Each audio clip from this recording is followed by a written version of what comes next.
নমস্কার বন্ধুরা, আজ চলে এসেছি নতুন একটা রেসিপি নিয়ে, যেটা কিনা কালো জাম বা পান্তুয়া। চলুন তাহলে মিষ্টিটা শুরু করা যাক। এখানে আমি 6 পিস স্লাইস করা পাউরুটি নিয়েছি। এবারে এই পাউরুটিগুলোকে ছোট ছোট করে টুকরো করে নেব।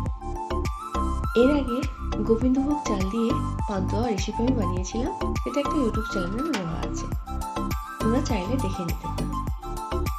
এবারে পাউরুটিগুলোকে এরকম ছোট ছোট করে টুকরো করে নিয়েছি, আর গ্যাসে কিছুটা গরম দুধ আমি বসিয়ে দিয়েছি। এবারে হাতা দিয়ে গরম দুধটা এর মধ্যে দিয়ে দেব। গরম দুধটা এমন দিতে হবে যেন একটা ডো তৈরি হয়। এবারে কিছু উপকরণ এর মধ্যে আমি মিশিয়ে নেব। এবারে দিয়ে দেবো হাফ চামচ বেকিং পাউডার। এবারে দিয়ে দেবো হাফ চামচ বেকিং সোডা। বেশি দেওয়া যাবে না, দিতে হবে হাফ চামচ। একে একে কিছু কিছু উপকরণ আমি এর মধ্যে দিয়ে দেব। এবারে মিশিয়ে নেব কিছুটা গুঁড়ো দুধ। গুঁড়ো দুধ দেওয়াতে পান্তুয়াটা খেতে ভালো লাগবে। দিয়ে দেবো আমল দুধ বা গুঁড়ো দুধ। আমি এতে 6 চামচের মতো গুঁড়ো দুধ দিয়ে দেব। গুঁড়ো দুধ মিশিয়ে দেওয়ার পরে দিয়ে দেবো 100 গ্রামের মতো পনির। ঘরোয়া কিছু উপকরণ দিয়ে এরকম মিষ্টি যখন তখন বানানো যায়।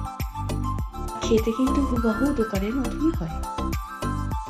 এই যে পনির, এই পনিরটাকে এবারে গ্রেটারের সাহায্যে গ্রেট করে নেব। বাড়িতে কোনো অতিথি এলে ঝটপট এই রেসিপিটা করা যায়,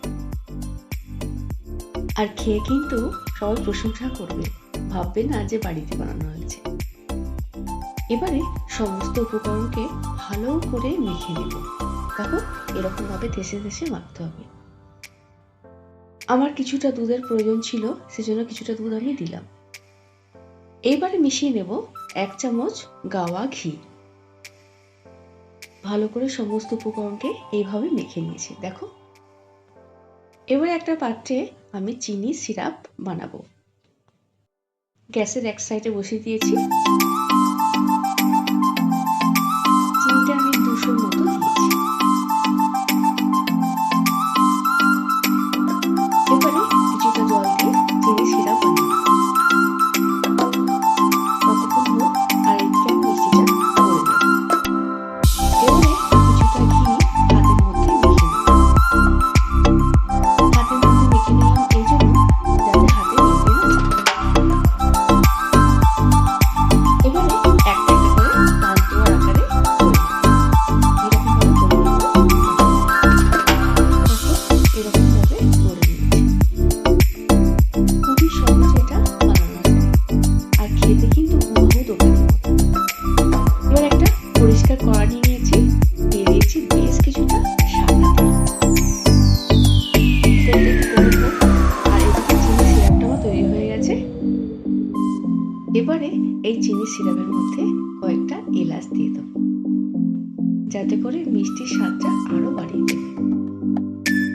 এদিকে তেলটা আমার গরম হয়ে গেছে। এবারে একটা একটা করে ডুবো তেলে যেগুলো গড়ে রেখে দিয়েছিলাম সেগুলোকে লাল লাল করে ভেজে নেব। গ্যাসের ফ্লেমটাকে একেবারে কিন্তু কমিয়ে দিতে হবে, তবেই কিন্তু এরকম লাল লাল হবে। না হলে উপরটা পুড়ে যাবে, ভেতরটা হবে না। দেখো, এখনই পান্তুয়া হয়ে গেছে। এবারে প্রত্যেকটাকে আমি এরকম ভাবে লাল লাল করে ভেজে নেব।